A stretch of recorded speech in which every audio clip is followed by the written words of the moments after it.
Right, everybody, welcome back. We covered some ground already in this section about the basics of finding clients, talking to clients. Well, actually, not necessarily finding clients. We talked about how we talk to clients, we position SEO, what the kind of clients we should go after. Let's talk about finding clients, because this is a big thing, and this is what you're going to spend most of your time doing once you get your business up and running. So prospecting über alles, this is your number one thing, guys. As a local agency, prospecting is your absolute number one priority. Delivering on your work is important, of course. You want to make sure you can get your clients ranked and, can get them results. But, the thing is, if you don't have any prospects, you're not going to have any clients to rank. And if you have no clients, you have no agency. You want to set a goal each week. This is how I do it. Set a goal each week that you're going to reach out to a minimum number of businesses every single day. Monday through Friday, we try to reach out to at least 5 businesses a day, so 25 a week. That's a very minimum. That's the lowest we're ever gonna let ourselves go down to. Usually, it's much more. If you came in to this course through one of my webinars, you know that I kind of gave away a little bit of the secrets to our cold emailing system.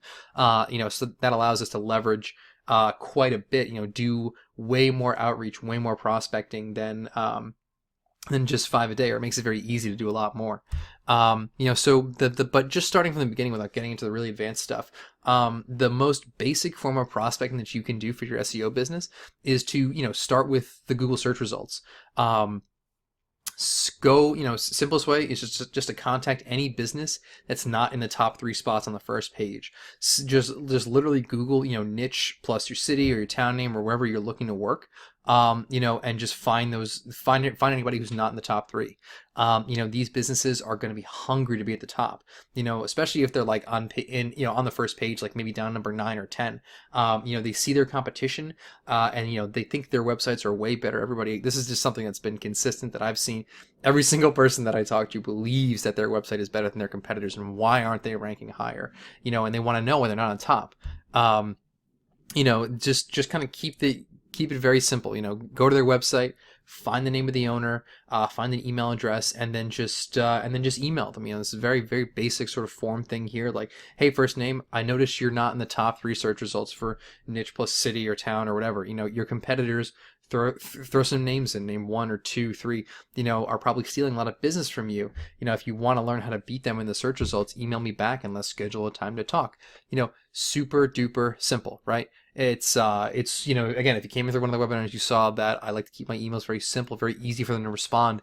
All they have to do is just email one word back, or like, yes, interested, who are you, what are you doing, how do you know my name, and then, you're not saying let's get on a call at this point in time. You're just saying, hey, let's just schedule a time at some point down the line, because again, if these guys are not in the top 3 spots, even if they are in the top 3 and they're in spots 1 or 2, they still might want to be that number 1. So you can go out there and start to do some very basic prospecting stuff. Again, you want to make your approach to these businesses, you want to make it all about them. Local business owners, they are good people, but they are definitely selfish people. They're not interested in you. So don't make the email about you. Make it about them and what you can do to help them.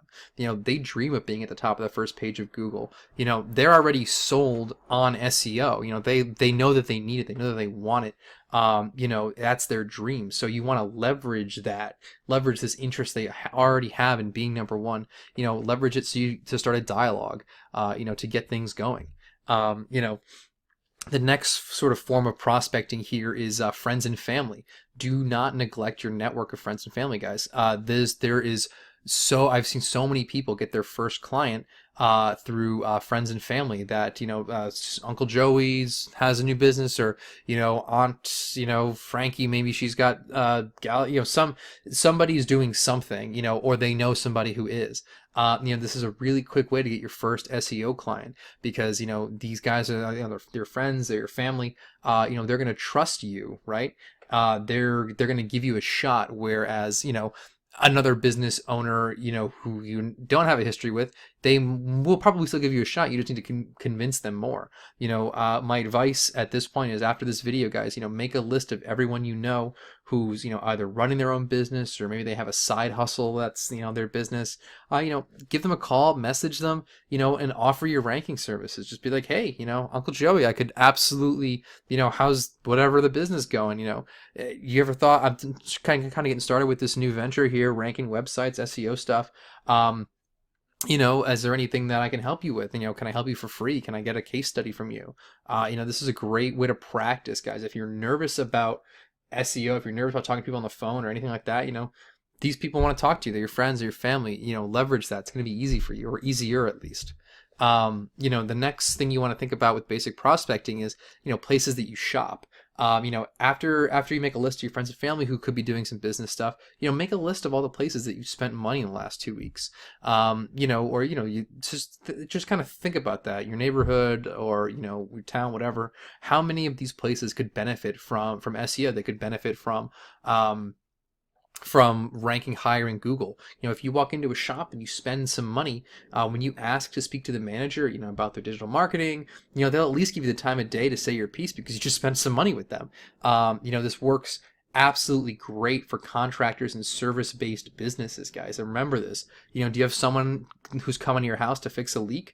When you're writing the check for them, strike up a conversation about their marketing. They're going to keep talking to you until you hand that check over, and maybe you're going to hit a nerve and they'll be like, oh crap, man, yeah, I wish we could get like more calls like this. This would be really great. So, think about this when you're coming into approaching SEO clients. There's more than enough, guys. Look, you just got to remember that there are more than enough businesses out there who need our help ranking. If every single SEO or every single person in the world who wanted to do SEO could immediately get 10 clients, there would still be hundreds of thousands of different businesses out there that need our help, right?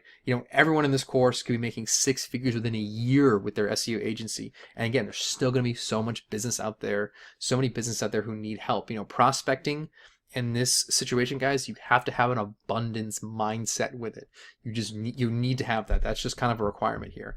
When it comes to prospecting in general, let's just take kind of a step back here, guys. There are so many prospecting techniques to choose from. Again, if you came in through one of my webinars here, you know that I talk about this. And what's covered here is just the super basics: your friends and family and places you shop. Those are the 2 places that I want you to start there. Week 6 is going to be all about advanced prospecting techniques. But I would encourage you, I can't control you, but I would encourage you to master the basics here before you move on. Again, all these techniques work. Everything that you read about, it works, but you got to pick your favorite. You got to pick what feels most comfortable, and you got to go with it and get really good at that. All right. And that's it for this one, guys. All right, cool. Yeah, I will see you in the next section.